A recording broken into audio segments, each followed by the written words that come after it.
сайн байцгаана уу? Та бүхэн энэ газрын зургийг харж байна уу?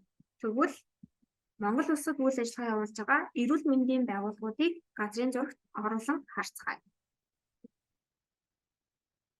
Ингээд харах юм бол Улаанбаатар хотод дийлэнх эрүүл мэндийн байгууллагууд байна.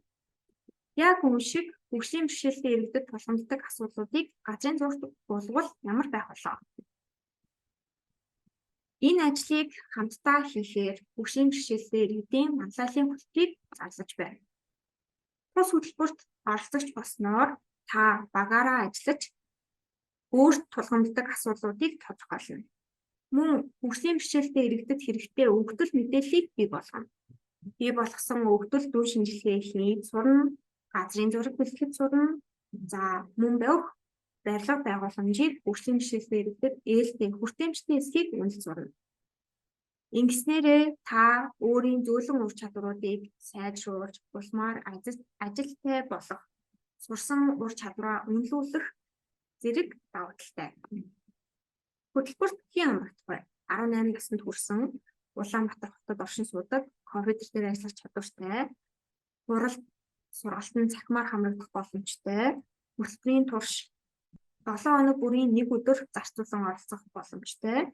Хамгийн чухал нь хөгжлийн бэрхшээлтэй иргэдийн асуудлуудад дуу хоолойгоо өргөх нөлөөллийн ажил хийх чин хүсэлтэй байх нь чухал.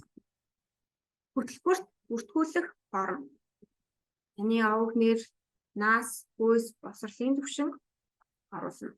Мөн утасны дугаар, имэйл хаяг, фэйсбүүк хаягаа оруулаад хамгийн сүүлд нь яагаад энэ хөтөлбөрт оролцох хүсэлтэй байгаа вэ гэдгээ 1-2 минутанд багтаа дохионы хэлээр бичлэг хийж оруулнаа. Хугацаа.